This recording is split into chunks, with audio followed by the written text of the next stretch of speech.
what I can see that under this National Logistics Task Force, we focus on transport infrastructure, we focus on service competence, and we focus on trade facilitation. Yeah, the three important. Although we have 5 clusters, but I can group them under these 3 important items. The first one was this? The first one is transport infrastructure. Okay. And transport infrastructure, we talk about debottleneck. To debottleneck the situation at the ports, at the warehouse. How can we debottleneck?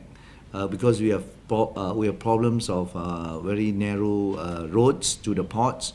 We have problems of upgrading the railway line, and at the same time also we have problem with the system itself. So that's why under the National Logistics Task Force, we actually put in a lot of effort to decongest our ports. First is definitely Port Klang. Port Klang, we have put in a lot of efforts. Under the Port Klang, we put in this first the highway. We actually upgrading the junction at Bandar Sultan Sulaiman, the North Port Gate 2. We'll build a bridge across the railway track at Jalan Pelabuhan Utara, and at the same time we upgrade Pulau Indah Highway. So that costs us about easily 400 million. And for plus the three projects. Items, I got all the items here. I'll give you the detail. Total 1, 2, 3, 4, 5 items cost us about 1.13 billion. So I'm happy to see that so far all this plan is already in progress, and in fact we also come up with more plans in the future for logistic, for the planning in the future for roads. We're going to have Pulau Indah ring roads. That will cost us about 4 billion around that area. On top of the existing, just now I put 1.13 billion. So we have another 4 billions to actually to cover the ring road. We need a ring road to decongest the traffic jam in that area. How to enhance efficiency of import and export process, including security. As you know, according to the Frost and Sullivan study, our doing business report, ease of trading across border,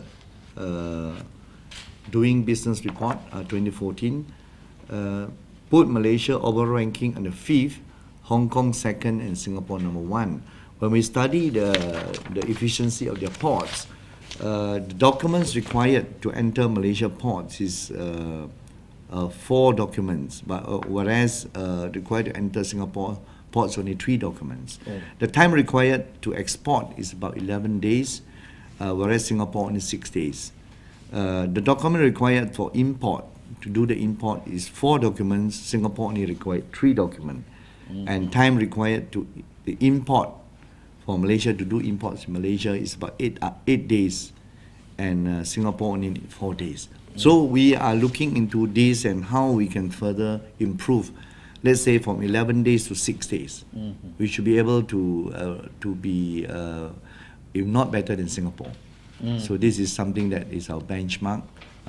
Even Hong Kong also 6 days. So this will involve various agencies, including customs. Huh? Yeah, including customs, including among agencies, freight forwarders. Some of our freight forwarders still using the old system where they use motorbike, where they fill up the form. The office boy got to carry document from one department to another department, using manual process, which is take a long time. So we want to cut off all this. So now we are asking them to use Port Klang Net, using computer assisted tools to facilitate this kind of transaction.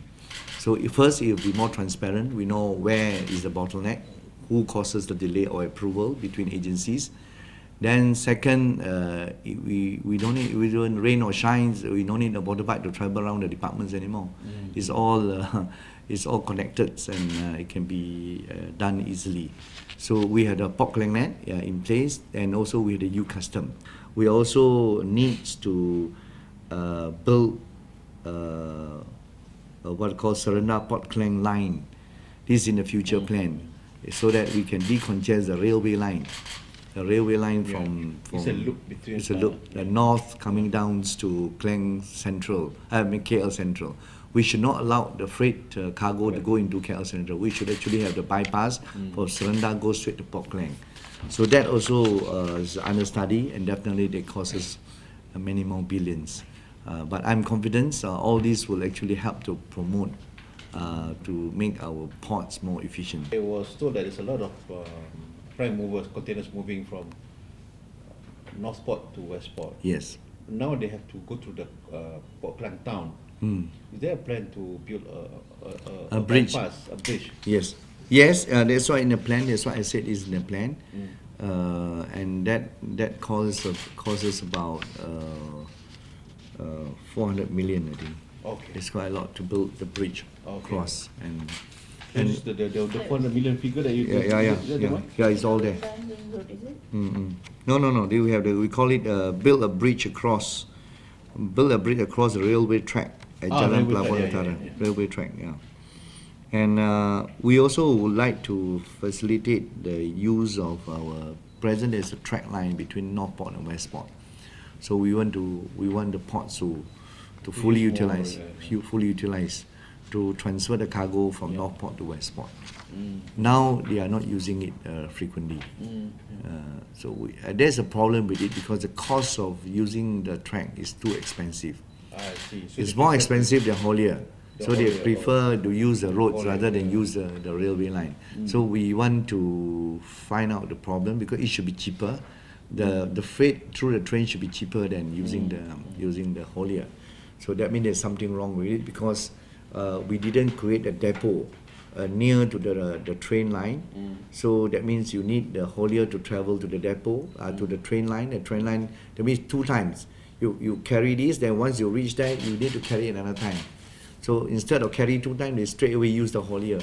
Because of point to point. Yeah. Point to point. Yeah. So cut short. So that means there are some connected point that we need to address.